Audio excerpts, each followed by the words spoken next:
যখন আপনি বিপদগ্রস্ত হবেন তখন কিন্তু কাছের মানুষগুলোর আসল রূপ আপনি চিনতে পারবেন। ভালো মানুষগুলোই কিন্তু সবথেকে বেশি কষ্ট পায়, কারণ তারা কিন্তু কখনো কাউকে ঠকাতে পারে না। মানুষ ভাগ্যের কাছে নিজের হারটাকে হয়তো মেনে নেয়, কিন্তু প্রিয় মানুষের অবহেলাটা কখনোই মেনে নিতে পারে না। নিচের মানুষগুলোর কাছে সব কর্মের হিসেব না থাকলেও ঈশ্বরের কাছে কিন্তু সব কর্মের সঠিক হিসেব তোলা থাকে। প্রিয় মানুষটার দূরে থাকা কখনো কখনো মনে প্রচণ্ড আঘাত দেয়। আমি তাদের প্রচণ্ড অপছন্দ করি, যারা নিজের ভালোর জন্য অন্যের মুখের হাসিটা কেড়ে নিতেও দ্বিধা বোধ করে না। বড় কাজ করতে হলে আপনাকে স্বপ্ন দেখতেই হবে, কারণ স্বপ্নহীন মানুষ কখনো বড় কাজ করতে পারে না। মানুষ অনেক থাকলেও বিশ্বাস করার মতো মানুষের এখন বড্ড অভাব। মনে রাখবেন, আপনার ব্যবহারটাই হলো আপনার আসল পরিচয়, কারণ মৃত্যুর পর ঘর বাড়ি টাকা পয়সা এগুলো কেউ মনে রাখবে না, কিন্তু আপনার ব্যবহার সবাই মনে রাখবে।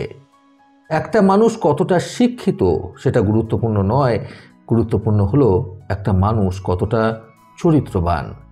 জোর করে কখনো কারো আপন হতে যাবেন না, কারণ জোর করে করা কোনো সম্পর্ক বেশি দিন টেকে না। আমাদের জীবনে কতটা সময় রয়েছে সেটা সবারই অজানা, কাজেই প্রত্যেকটা মুহূর্তে হেসে খেলে জীবন কাটানোটাই বুদ্ধিমানের কাজ। কাউকে নিজের করে পাওয়ার জন্য নিজের ভালো অভ্যাসগুলোকে কখনোই পরিবর্তন হতে দেবেন না। যত বেশি করে আপনার সময় আর পরিস্থিতি খারাপ হবে, তত বেশি করে আপনি মানুষ চিনতে শিখবেন।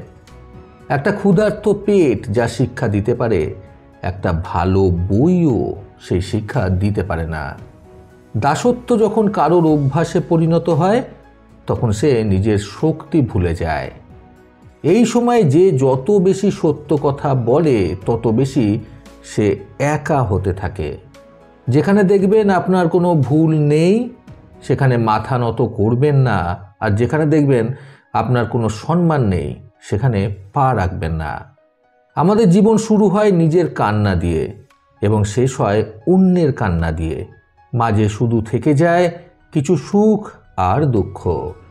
পৃথিবীর সবচেয়ে ভয়ঙ্কর মানুষগুলো হলো সেই মানুষগুলো যারা তোমার বন্ধু বা প্রতিবেশী হওয়ার মিথ্যা ভান করে।